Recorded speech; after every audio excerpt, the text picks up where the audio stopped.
Okay guys, welcome back to Stormhawk's Headcannon, and today we're going to be talking about something a little cool, something I've been wanting to do on Stormhawk's Headcannon for a while, and that is Fall of Blizzaris. Now, Fall of Blizzaris was this storyline I thought of a long time ago. It's one of the first ideas I had after hearing about the episode Fire and Ice, where, Spitz mentioned that Cyclone had taken over Blizzaris.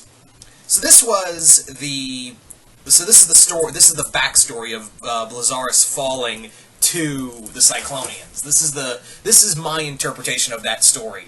There were two major inspirations of this story, and one is actually historical. The other is more centered around a video game.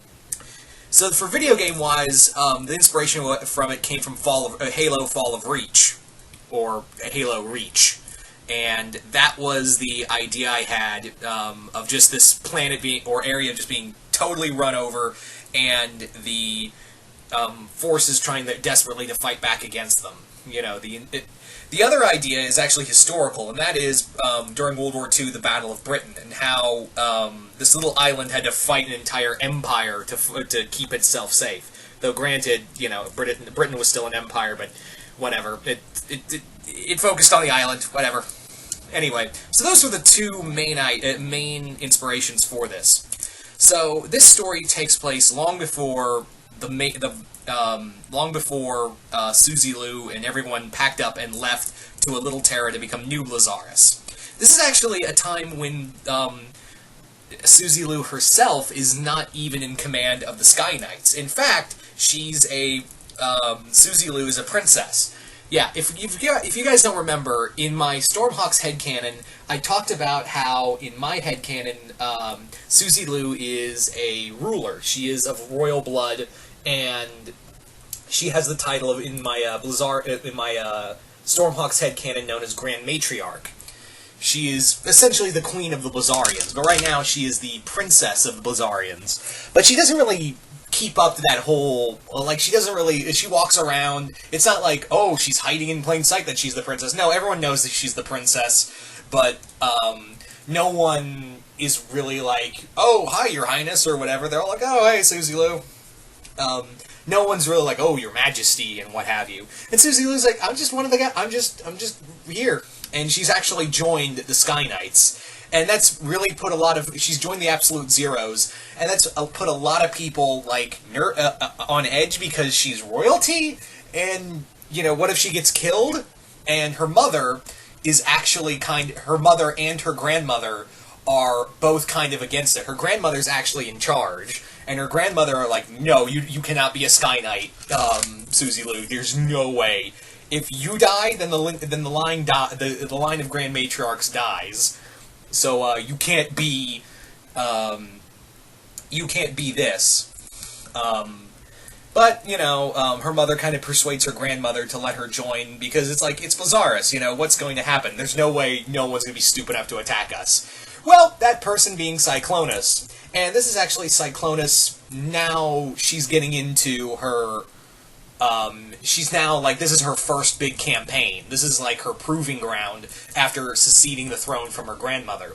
And she's come up with a plan, she's come up with all of this, and this is her make or break. In Cyclonus's head, this is her make or break, and if she fails taking over Blizzaris, then she might as well just give up the throne, because she's just proven that she's too young and too, naive to be a leader. So she's scared out of her mind inwardly, but she has to show this force. And one of her naysayers is this commander I thought of called Kovac. Now Kovac is this old-time general for the previous Cyclonian regime, and he's kind of like this Grand Moff Tarkin kind of character. And he was very supportive of the grandmother. But then, he thinks that she's too young, there should have been a steward on the throne, maybe there should have been another heir, or maybe she should have held the throne until she was older.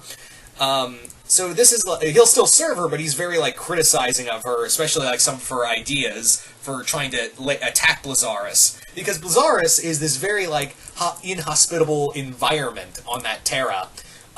It's, like, sub-zero temperature half the time. There's wild animals that are kind of like, almost like prehistoric mammals roaming around. It's dangerous. And they're just not equipped to fight in sub-zero temperature. But Cyclonus believes that they can, if they hit hard and hit fast, then maybe they could take them off balance. So that's what they do, essentially. So when the battle begins, it's quick. It is a blitzkrieg, essentially, and no one knows what to do. Susie Lou's commanding officer in the Sky Knights is killed during a skirmish because what happens, their first line of attack that Cyclonus wants to do is, like, let's do bombing raids first. Like, let's knock them off their game first by taking out, like, airfields for the skimmers, their ship. We can take that out. We can take out refueling points. We can bomb those and bomb other areas to throw them in disarray. Well, during one of those bombing runs, the leader of the Absolute Zeros was killed, and Susie Lou took charge. She's like, I'm princess. This is kind of what I need to do.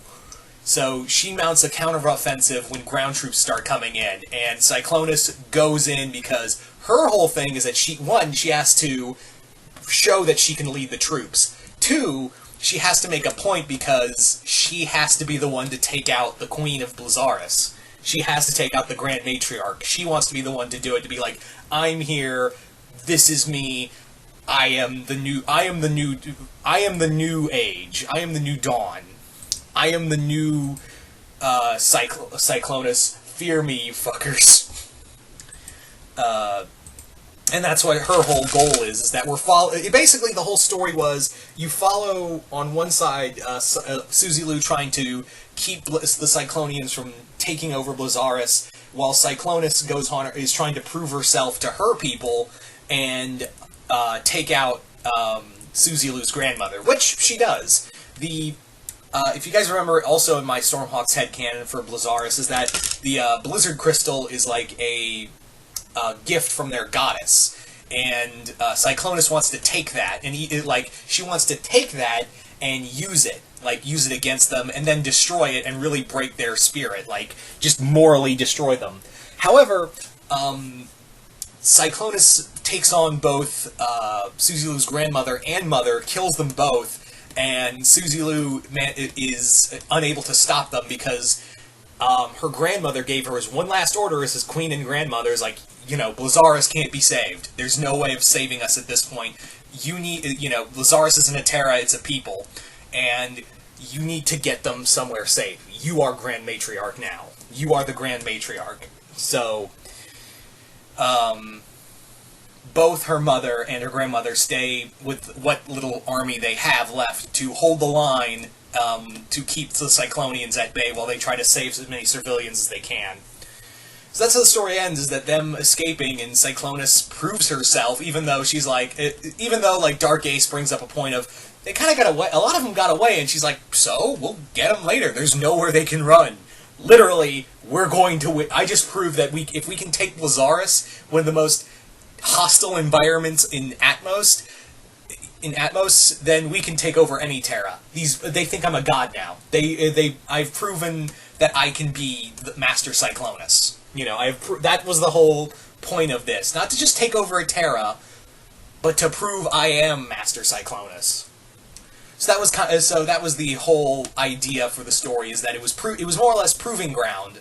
It was proving ground for both Susie Lou to be that leader and Cyclonus to do the same. And it was kind of a parallel. You never think you would parallel Master Cyclonus with Susie Lou, but hey, this is how my brain operates sometimes. So you guys tell me in the comments below, what did you guys think of this story? Did you guys like it, hate it? What kind of storylines would you like? What kind of missions could you see the Cyclonians and the Absolute Zeros going on respectively? And how would you do that? Also, as always, if you're watching this on my YouTube channel, remember to hit the link in the description below to my Vlare TV account over on Vlare. and check out those videos on there and follow me on there. That'd be greatly appreciated. And if you're watching this on Vlare, be sure to check out, be sure to hit the follow button and follow me here. That's also, like I said, greatly appreciated. And as always, if you know the art of the person behind the fan art for this or any of my other videos, because I always have it's always a bitch and a half trying to track down the artists for these. Just leave a leave a comment in the link below if you know the artist for this, or you are the artist, and just let me know, and I'll give credit in the description box below. I don't, just trying to help everybody out. But anyway, once again, hope you all enjoyed this, and I'm out.